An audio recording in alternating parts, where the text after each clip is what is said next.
Otra de las principales preguntas que me suelen hacer los pacientes es, ¿realmente esto qué es la causa? ¿Por qué se produce? Pues bien, realmente no lo sabemos. Es una causa desconocida, aunque está asociado en primer lugar a que la córnea se va adelgazando de forma progresiva. Eso va a hacer que al adelgazarse pierda su fuerza, pierda su estructura y permitamos que se vaya deformando. A día de hoy hay varias teorías que intentan explicar este adelgazamiento, aunque la inmensa mayoría todavía son parciales y no nos da un completo entendimiento del problema.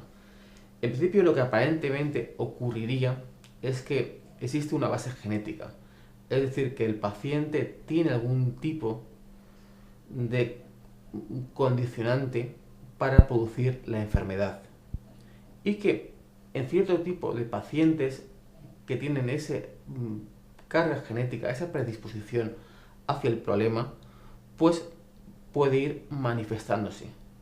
Pero realmente la causa del queratocono, ese adelgazamiento de la córnea, ocurre de forma progresiva, es una enfermedad lenta que va produciendo esa deformación. Y aparentemente los últimos investigaciones que hemos tenido acceso revelan que lo que ocurre es algo parecido a una respuesta del ojo, una respuesta defensiva del ojo hacia algún tipo de ataque. Este ataque realmente no existe, por lo cual lo que hace el ojo para defenderse en este momento es segregaría algún tipo de sustancia que tendería a disolver lo que en principio está atacando al ojo, pero al no haber ningún tipo real de amenaza, lo que produciría es una autodestrucción de la propia córnea, haciendo por esa razón que lentamente, poco a poco, se vaya deformando de forma progresiva e irremediable. Cuando se produce esta enfermedad, lo primero que observamos y que nos llama mucho la atención es cambios progresivos en la graduación. Eso nos quiere decir que cuando el paciente va a graduarse, siempre va teniendo más miopía y, sobre todo, un aumento del astigmatismo, que también va cambiando poco a poco de eje. Esto va a hacer que el paciente, siempre que vaya a graduarse, nunca salga exactamente la misma graduación y que vaya poco a poco sumando más y más dioptrías.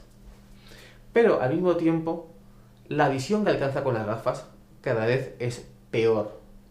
Y son generalmente casos en los cuales el paciente no suele estar contento con la visión que alcanza con gafas. Por lo cual, habitualmente empieza a usar cada vez más y más las lentillas. Y también es muy normal que en estos primeros pasos de la enfermedad, lo que el paciente suele quejarse es de ver mucho peor por la noche. Ver incluso doble con cada ojo o con imágenes fantasmas que se sobreponen sobre la imagen real. Nosotros, aquí en consulta, lo que realizamos en primer lugar es un mapa de la córnea y por medio de este mapa de la córnea podemos observar si hay cambios en la curvatura y por medio de sofisticados software podemos llegar a detectar pequeños cambios que pueden ser incipientes pero que nos señalan cómo el queratocono puede estar progresando.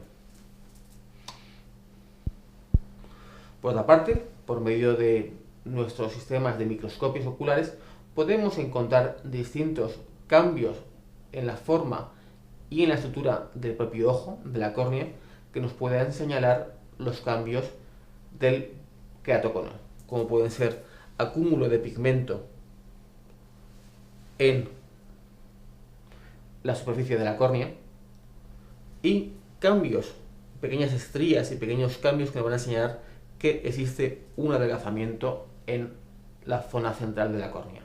Por último, pueden existir también cicatrices muy profundas debido a ese grado excesivo de deformación y de adelgazamiento que puede verse en algunos casos. Otra de las preguntas que los pacientes con queratocono suelen estar muy interesados es realmente saber cuántas personas hay con esta enfermedad. De hecho, esta es una enfermedad poco habitual, poco corriente. Y los números que tenemos acceso señalan que es muy poco habitual de encontrarse. Las estadísticas nos dan números bastante dispares. En algunos estudios se ha señalado que hay 50 personas con esta enfermedad cada 100.000 habitantes. Pero al mismo tiempo, nuevos estudios señalan que esas estadísticas estaban muy bajas. E incluso puede haber hasta 230, es decir, prácticamente casi 5 veces más queratoconos de los que pensábamos. La gran diferencia entre unas y otras estadísticas es lo más seguro debido al acceso cada vez más generalizado que tenemos a las nuevas tecnologías, como es la topografía corneal, y que hace más fácil y más precoz el diagnóstico de esta enfermedad. Otra de las preguntas más normales que tenemos es cómo se clasifica el queratocono. El queratocono se clasifica de distintas formas. En primer lugar, dependiendo la zona de la córnea que esté afectada. Así tendríamos tres tipos principales, que es el queratocono central, que es un queratocono muy pequeño en extensión, que afectaría a la zona central de la córnea.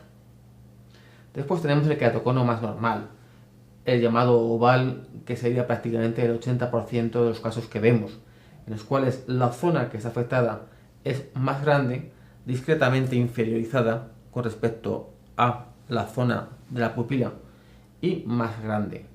Y por último tendríamos el queratocono que afectaría a la mayor zona de la córnea, que sería el tipo globo, en el cual prácticamente podría afectar hasta un 80% de la córnea y sería el más difícil de tratar, pero por suerte es el menos habitual.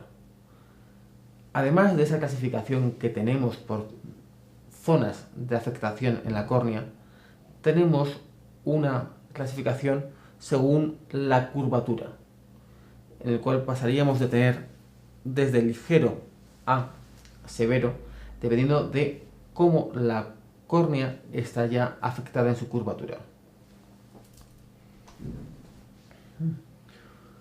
Esta es una enfermedad que afecta a los dos ojos y que es progresiva, pero que, dependiendo mucho de cada caso, va a progresar de una forma u otra.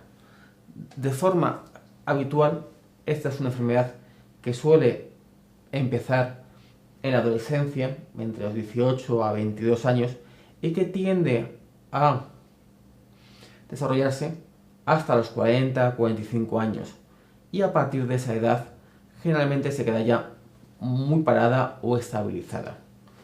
Dependiendo mucho de cada caso, esta enfermedad va a progresar de una forma u otra. Aunque de forma habitual lo que pensamos y lo que estamos viendo en consulta es que cuanto más joven aparece y el paciente se ve afectado desde edades más tempranas, la posibilidad de avance es mayor. Así también, por ejemplo, se dan muchos casos en los cuales, debido a cambios hormonales, como por ejemplo en el embarazo, esta enfermedad tiende a acelerarse o a reproducirse.